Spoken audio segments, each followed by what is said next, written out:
I have to right a wrong. I made a big mistake and I have to fix it. Hey everyone, how's it going? So what am I working on now? Well, I have my Kia Soul here and the AC is not working all that great. It does have a leak. I have to fix that. But what I need to correct is that video that I made with my buddy Chris's Suburban, where I recharge the AC in the yard here. I made a huge mistake, and I didn't even realize it. I don't know why I didn't pick up on it, but I didn't. This stuff here that I used, don't use it. See, it says R134 replacement, okay? This is not R134. It's a replacement. That's why it says replacement. It is not the 134 gas. It's could be like propane or something in there. I don't even know at this point in time what that actually is. But when if you were to put that into your vehicle and then you bring your vehicle somewhere to have it serviced, have the AC serviced, like, or if they had to do some work where they had to drag down the system, recover it to do the repair and then recharge it again, that stuff just contaminated what's in their system. So Johnaclark and You Toolaholic really pointed this stuff out to me, and I was just like, brain dead me. I just didn't even pick up on it at the time. So what you need to use, stuff like this. Okay, this is pure refrigerant that you can pick up from your local parts store. So now on my Kia here, my Kia does have a very slow leak. Where it's coming from, I think I finally figured it out. I can't even show you because you can't see it from here. I believe it's coming from one of the O-rings that goes down to the compressor. Now, as you know, I replaced the engine and transmission in this vehicle. I bought it with a blown motor, and I bought a wrecked vehicle. So I took the engine and transmission out of that one because it only had 65,000 miles on it, the wrecked one that I bought. A documented 65,000. So that's the only reason I bought it. I bought it from a Copart auction. So I put this thing all together, and I recharged it. But I didn't drive it. Like, it sat for like, whatever it was, 3-6 months. And then I got in it to do something, and then all of a sudden I realized, hey, the AC doesn't work. Oh, maybe I forgot to charge it. I thought maybe I forgot. I don't know. It's possible. I usually do remember stuff like that, but anything's possible. So I did recharge it. I got the car back to the house here, and it sat for another 3 to 6 months, whatever the heck it was, before I actually registered it and put it on the road. So it sat for a grand total of like a year after I actually finished it. So I got it back on the road, and sure enough, the AC didn't work. And I'm like, man, I know I recharged it. I know for a fact I recharged it. So at that point, I went and evacuated it and recharged it again. But now we've been using the car almost every single day. And the AC's been working fine. Haven't had no issues. And then all of a sudden yesterday, I'm like, this AC's not cold at all anymore. It's cool. You can put your hand over the vent and it's cool, but it's not cold. So at that point, I was like, you know what? Okay, it's leaked out enough. And the last time I had it on, when I actually jacked it up here to do the oil change, I think I showed you that there was some wetness at the compressor. So I think when I put everything back together, I think I might have pinched one of the O-rings or nicked one of the O-rings in the process of putting the lines back onto the compressor. I don't know. It's just a guess at this point, but that's what I believe happened. So now it does still work. The compressor's kicking on. So I'm going to only add to the system. If the system was completely dead and opened up, you'd have to vacuum it down. When you vacuum it down, you got to vacuum it down for a good 20, 30 minutes to get any moisture out that's built up in the system. And moisture will build up just from the air you breathe. There's humidity in the air. That's moisture. That's water. Since the system still works, I'm just going to add to it, and that shouldn't be a problem.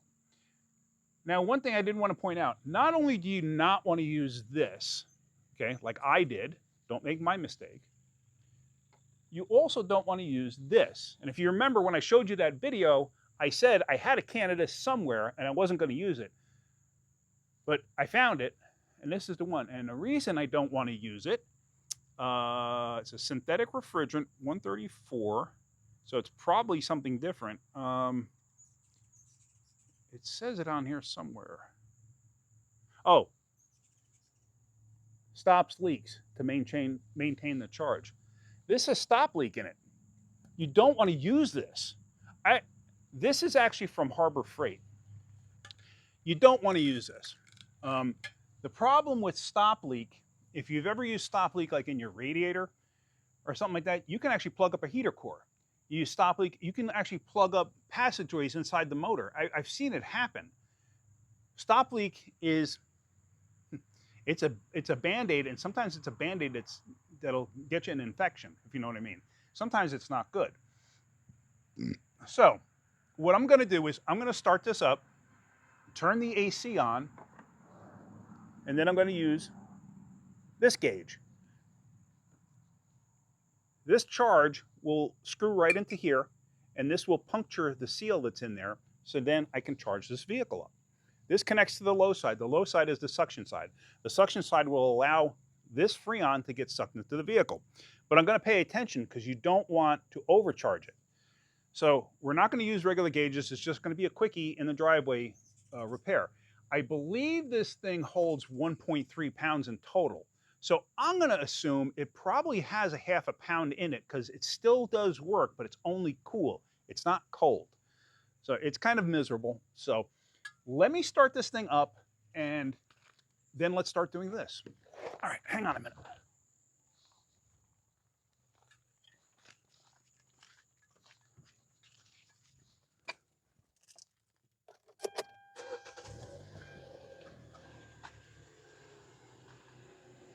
All right. So let me, oh, you just heard the compressor kick on, I think. Let me switch your view.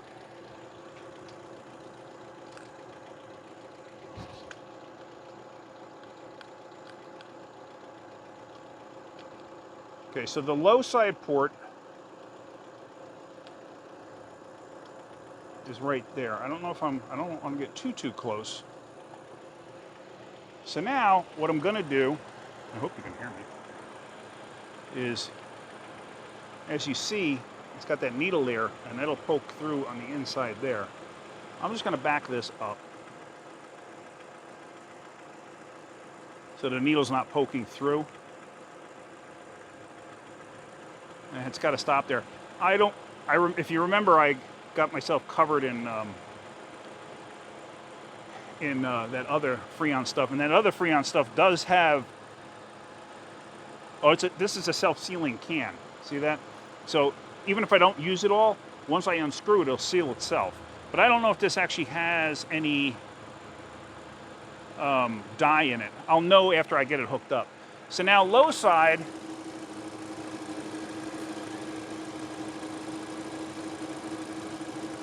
Just take the cap off, put this valve on there,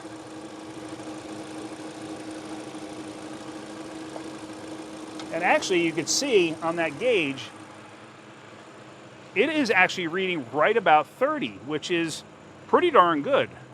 However, this system is just not cold at all. So I'm going to add some to it. As long as you're in that blue, you're fine. And I can tell you this, if you touch the line, it's cool, but it's not cold. And this is the low side line. Down at this point of the low side line, sometimes they'll get hot, but not on this one. So it's just cool, but nothing else. So I'm going to screw this in.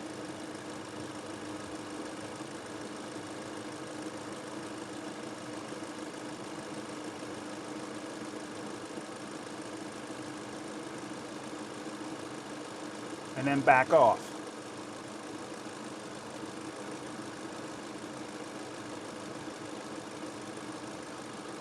Well, and now it's not doing anything.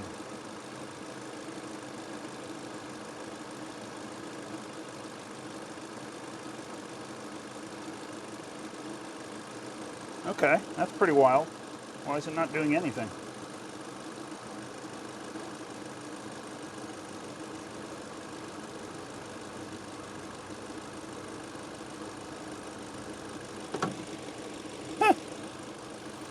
Okay. I don't know if you recall, I had this problem before with one of the other cans.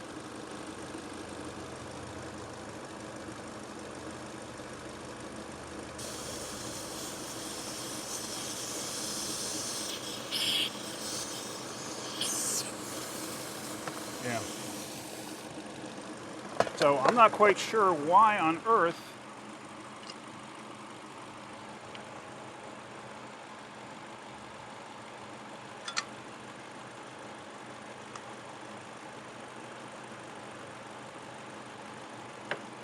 This is not working. I may have to see if my gauge set has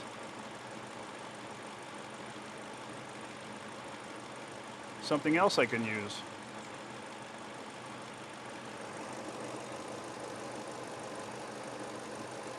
I'm trying to listen to see because there might be a sweet spot for this.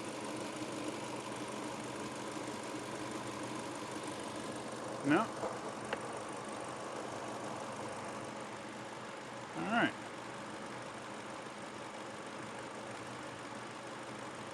Okay, well, that's interesting. And I got no escape from this can either, so, but it is full. Let me grab another can. Hang on a second. So I tried another can and it didn't work. So what I did was I grabbed my oh, hold on, let me back you up a little bit.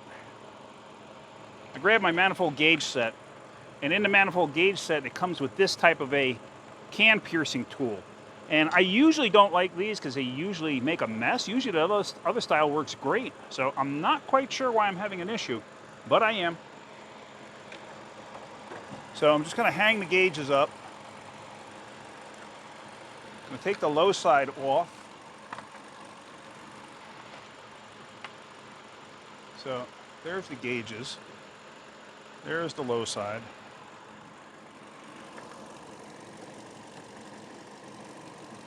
Now I locked down the coupler.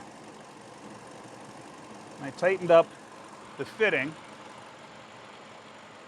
And now on this, you can see the gauge. Oops. It's reading right around 30. So it's actually reading quite high, which surprises me. So now what I'm going to do is, now let me try this.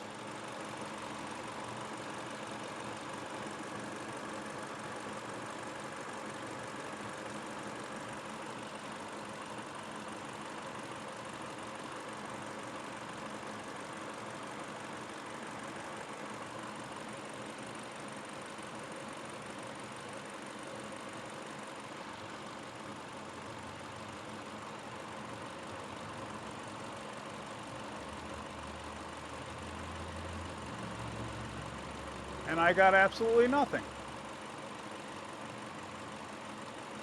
Okay. We are having technical difficulties here, and I don't know why. Let me see if I can't figure this out. Okay, so while I was fussing with them, I found that this setup had a very sweet spot. Like I had this end off, and I found a very sweet spot where the Freon started coming out. But it's like a very small window where it works. And I don't know if you could see the gauge there. See how it goes down a little bit and then up? See how it spikes up a little bit? It's like you got to be right in that little sweet spot right there. And the can is actually getting cool to the touch. When the can is getting cool to the touch, that means the Freon is going in. So I'm really not sure why I'm having such an issue with this setup. The only thing I can really think of is, ready for it? Cheap mail order stuff. That's probably what it is.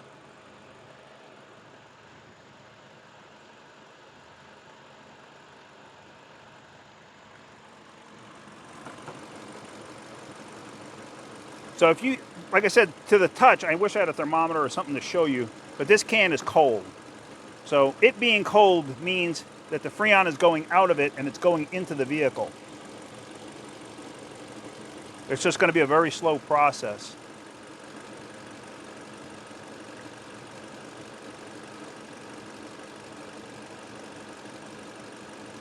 Just trying to find that one sweet spot where it's like the most goes in.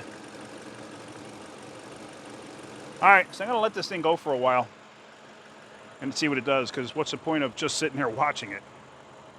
All right, so now that should be all done. The can itself, it's a little cool. It's all sweaty. I don't know if you can see that. So it should be all done. It's actually cold inside the vehicle now. So I think one can will do. This thing, I think, I looked it up. It holds like 19 ounces, I think, and this is a 12-ounce can. I think there's a 12-ounce, right? Yeah, it's a 12-ounce can.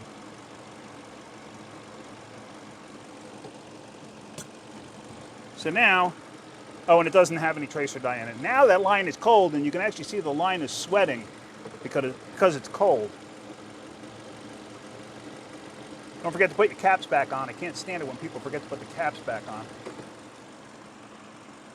So now this,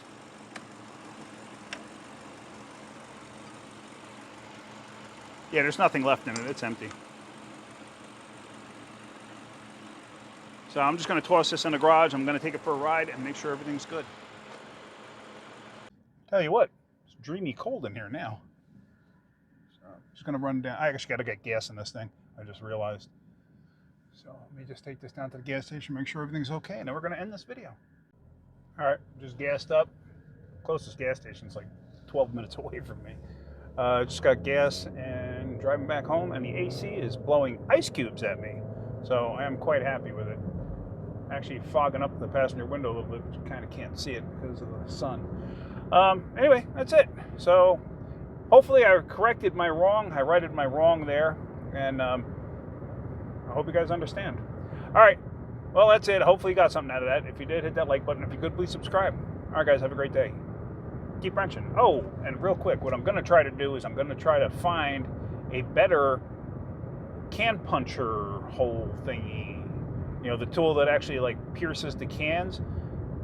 Because, I mean, it literally took a good 12 to 15 minutes to get that can emptied out. So, I mean, that's a little bit ridiculous. So, it should go much faster than that. So, I'm just thinking it's because it's a cheap tool that I picked up off of Amazon. But anything's possible. But I show you all, you know, anytime I make a mistake, I do show you. And if I make a mistake, I fess up to it. So, anyway, that's it. All right, guys. Have a great night. Keep wrenching.